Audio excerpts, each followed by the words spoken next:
Wednesday was almost in there.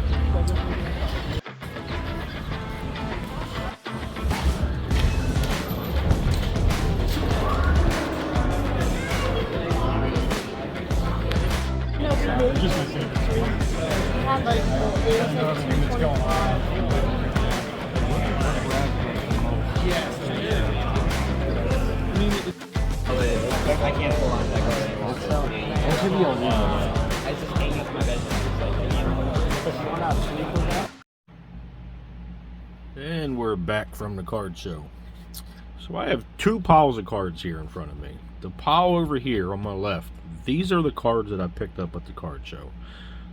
The cards on the right are recent eBay purchases and stuff like that. The reason for the two piles is I'm combining the two into a graded card submission. So just kind of want to go through what I have here. I just sent out the 2023 Topps Chrome to SGC on the $9 special they have going on. I kind of waited till the last second for that, just because I wanted to make sure I was done buying that stuff. And I'm thinking of sending one more order. Well, I mean, I probably am, to PSA. They're running the 1980 special right now. And but it's been quite some time since I've sent a sub into PSA, and I'll explain that, but like towards the end of the video. But these two piles here, these are going out to SGC. They're all vintage cards.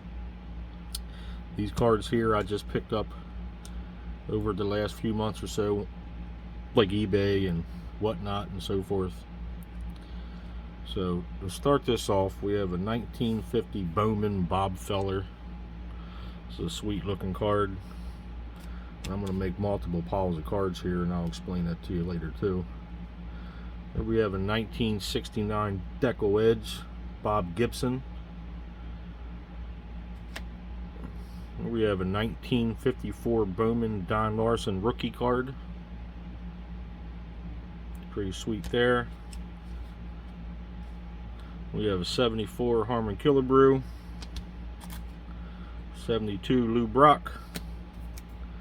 We have a 1938 Churchman Cigarettes Joe Louis.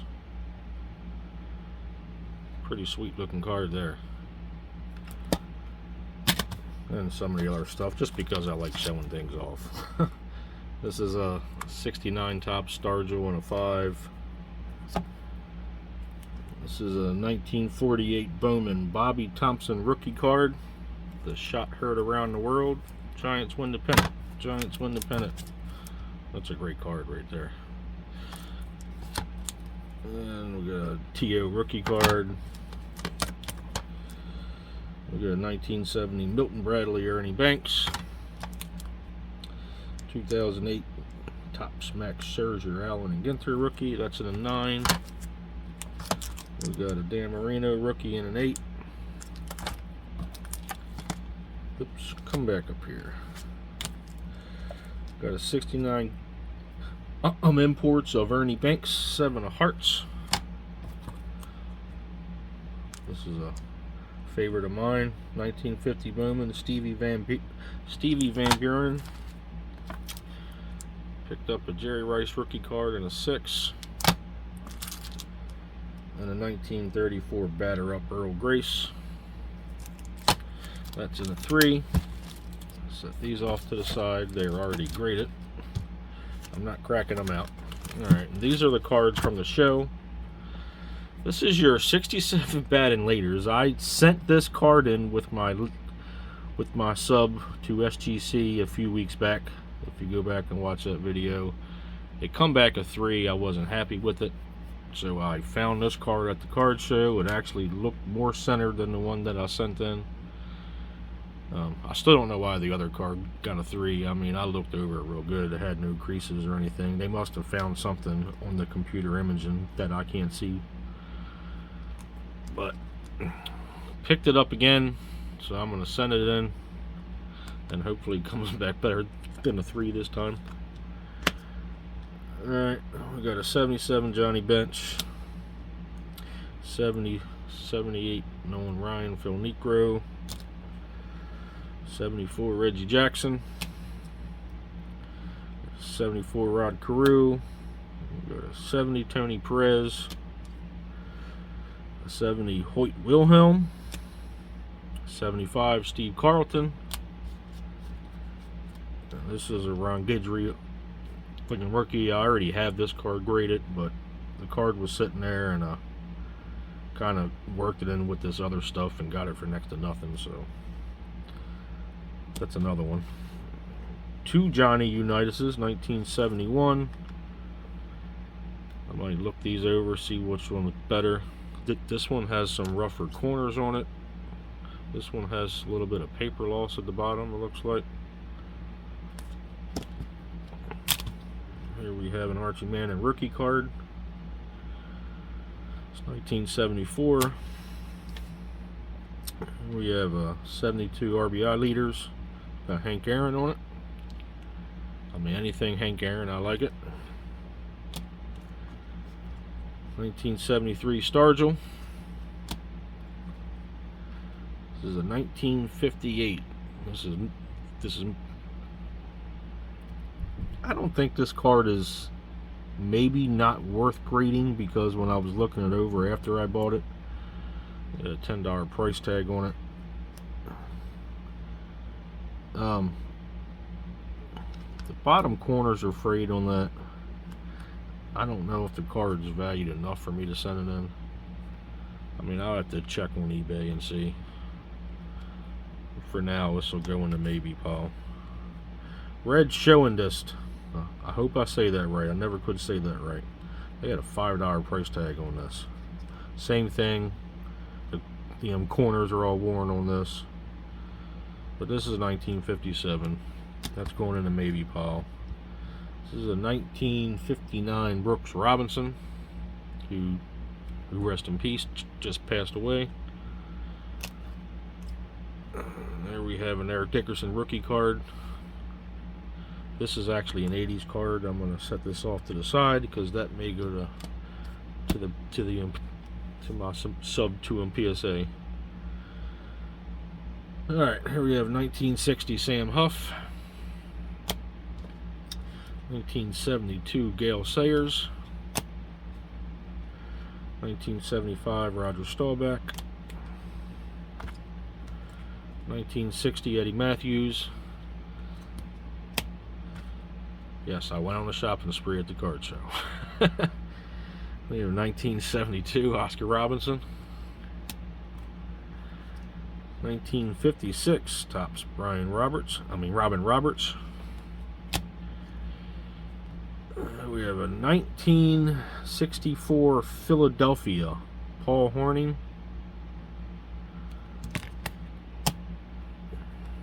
We have a 1958 Topps Bobby Lane. We have a 55 George Blanda. 68 Bart Starr. And the last of the top loaders is a 56 Topps Y.A. Tittle. Steve Young rookie card in a 7. Picked this card up for under 20 bucks. Can you believe that? You know what they say, one man's trash is another man's treasure. I will take it. Couldn't believe it. Here we have a 1961 Topps Mickey Mantle. It's got an ink print on it. The rest of the card looks really good, but the ink print knocked it down to a 4. They had it, price tag on this was $150. I talked the guy down to $125.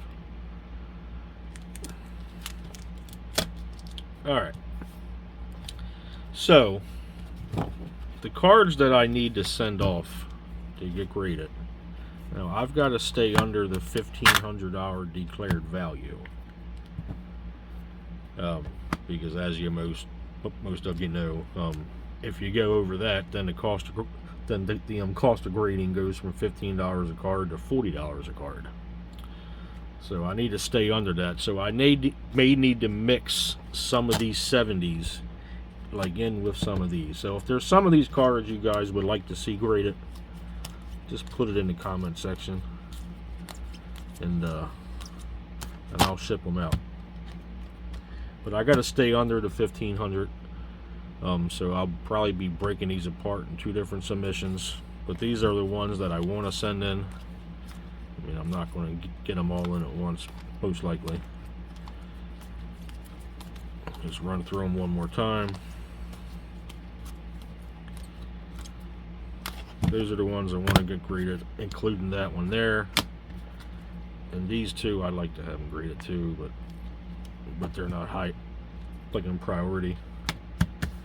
Now I've gotten comments. I mean, people have sent me messages about why I always do the SGC submissions. Well, I mean, I'll tell you why. I mean, it's been years since I sent the sub out to PSA. Now, when I say years, I mean, I'm going back pre-pandemic. It's probably been 4 to 5 years. And I mean, the reason behind that is I'm not reselling these. Everything I send in is for PC. When I get old and die, my kids can sell this stuff off if they want. But right now, I'm gambling on SGC. People have called me a fool in the past for that, and look where they are now. They went from, I mean, it was PSA and then Beckett, and then SGC was way down there, your redheaded stepchild. Well, now SGC is firmly in the 2nd place. Now look, if you're like in this to flip the cards and sell them, then you want to send them to PSA. I mean, I'm not gonna sit here and throw them smoke at you about that. PSA in the same grade, if you have, like this Mickey Mantle's in a 4, if you have it in a PSA 4, I mean, typically you get a few more bucks for that, especially if it's the ultra modern cards. The vintage cards tend to do better in the SGC. They're about equal or better. Plus they also look better in the tuxedo, I think. But one thing I love about SGC is the half grades too, you know. Whereas PSA, it either comes back a 10 or a 9. I mean, if it's under that, it's 8. With an SGC, you get a chance for an 8.5, 9.5, yada yada yada.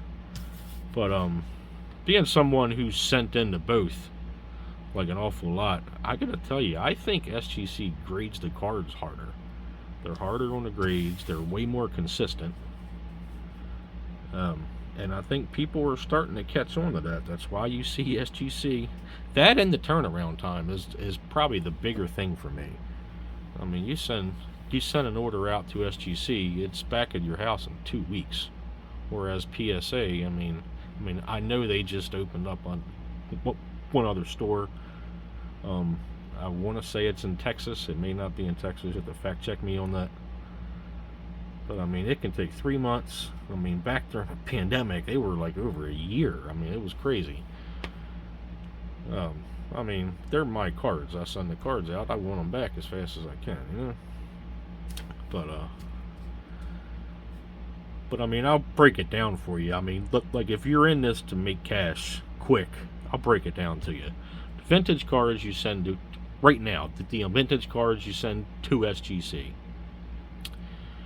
The modern, ultra modern cards you send to PSA. So like 1980, like up to 2023. And your non-sports cards, like your Pokemons and such, you send to CSG or CGC.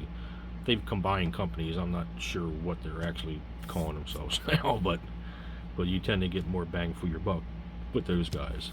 Now there is one other card company that comes into play, and that's Beckett. And this is how Beckett comes into play. If you have, so anything that I just said, I mean, I just said the vintage cards go to SGC, the modern cards go to PSA, your non-sports cards to CSG. If any of those cards, it is a very high-end card, and when I mean high-end, I mean it sells for $500 or $600 or higher, and you think that card is gem, that's when you send it to Beckett. And the reason for that is because they have the black label. So they have a 10 that's technically, it's like higher than a 10. It's the black label. So that 10 will sell for more right now than what a PSA 10 will. So any card that you have, if you have a fancy Corbin Carroll rookie card or something that's autoed and such, selling for $500-600, if you think it's a gem card, like if you think you send it to PSA and it might come back at 10, that's when you send that card to Beckett. But it has to be high end like that. So anyway, don't be afraid to stick some comments in there if you want to see any of these cards sent in, because I'm probably going to have to break these apart in 2 different subs, because it's going to put me over the $1,500 thing, and I don't want to pay $40 a card. I'd rather stick to the $15 a card. So don't be afraid to let me know in the comments. Thanks for watching. Until next time, see ya.